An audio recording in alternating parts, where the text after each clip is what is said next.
नमस्कार साथियों, लोकसभा चुनाव के बाद अब बारी आ गई है विधानसभा उपचुनाव की।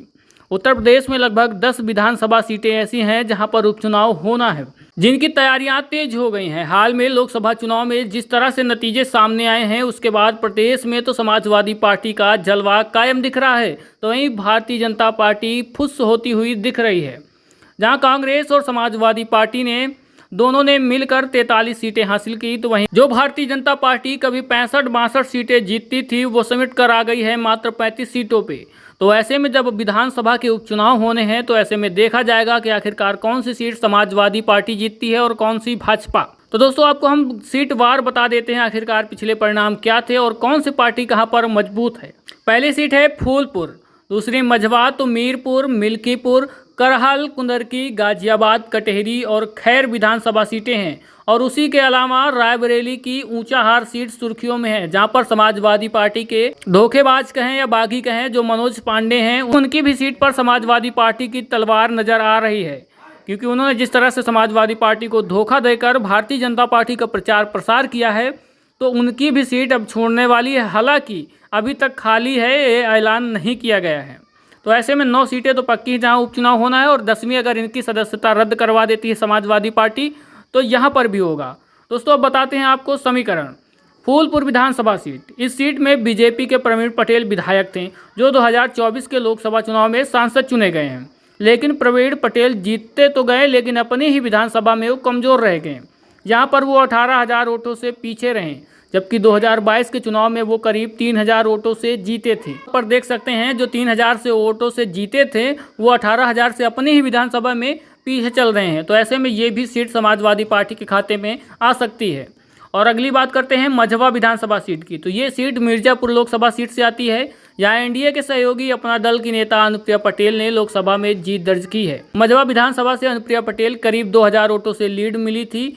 तो इस सीट से डॉक्टर विनोद बिंद, जो बीजेपी के गठबंधन के सहयोगी हैं, निषाद पार्टी विधायक चुने गए थे। 2022 में जीतकर अंतर करीब 33,000 वोटों का था। इस बार विनोद बिंद ने बीजेपी की टिकट पर भदोही लोकसभा सीट से जीत दर्ज की है। हालांकि मझवा में बीजेपी कमजोर दिख रही है। तो दोस्तों, ये सीट भी आप समाजवादी पार्टी के पाले में देख सकते हैं। तो वहीं अगली सीट आती है मीरापुर विधानसभा सीट। इस सीट पर रालोद के चंदन चौहान विधायक थे, जो इस बार बिजनौर लोकसभा सीट से 37,508 वोटों से अंतर से सांसद चुने गए हैं। तो 2022 में रालोद ने सपा के साथ चुनाव लड़ा था, जब वो इस सीट पर 27,000 वोटों से आगे थे। इस बार रालोद का बीजेपी के साथ गठबंधन है, तो ऐसे में ये सीट आप समझ सकते हैं किसी की साइड भी जा सकती है। अब बात करते हैं मिल्कीपुर विधानसभा सीट की। तो यहाँ पर सपा के अवधेश प्रसाद, जो कि विधानसभा से लोकसभा चुनाव में 8,000 वोटों से बढ़त मिली थी, जबकि अवधेश प्रसाद को 2022 के चुनाव में 13,000 वोटों से जीता था।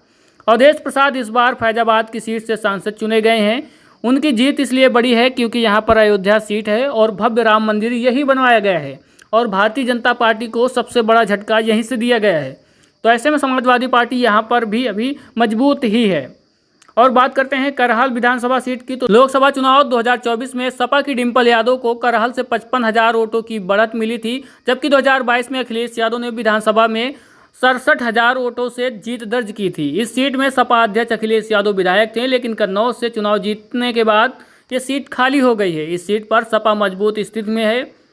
और अगली सीट की बात करते हैं तो कुंदरकी विधानसभा सीट की। इस सीट से समाजवादी पार्टी के जियाउर रहमान बर्क विधायक थे, लेकिन अब वो संभल से सांसद बन गए हैं, तो उन्हें अपनी सीट में तकरीबन 60,000 की लीड मिली थी, जबकि 2022 के चुनाव में बर्क ने 43,000 वोटों से जीता था। इस सीट पर सपा बीजेपी के मुकाबले में बहुत ही मजबूत दिख रही है। गाजियाबाद विधानसभा सीट, इस सीट से बीजेपी के अतुल गर्ग विधायक थे, तो उनके सांसद चुने जाने के बाद यहाँ उपचुनाव होना है। अतुल गर्ग को अपनी विधानसभा में कांग्रेस की डॉली शर्मा के खिलाफ तकरीबन 70,000 वोटों की बढ़त मिली थी। 2022 के विधानसभा चुनाव में उन्होंने 1 लाख से ज़्यादा वोटों से जीत दर्ज की थी। तो ऐसे में ये सीट फिर से भाजपा के पाले में जा सकती है। तो वहीं बात करें कटेहरी विधानसभा सीट की। तो यहाँ से सपा के लालजी वर्मा विधायक थे, लेकिन अब वो सांसद बन गए हैं, जिसके बाद उन्होंने विधायकी से इस्तीफा दे दिया है।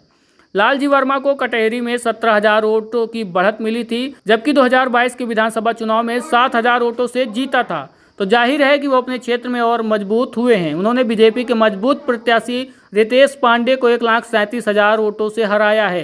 रितेश पांडे 2019 में सपा बसपा गठबंधन से सांसद चुने गए थे, लेकिन चुनाव से ठीक पहले उन्होंने बीजेपी का दामन थाम लिया था और उसका खामियाजा ये हुआ कि हार का सामना करना पड़ा।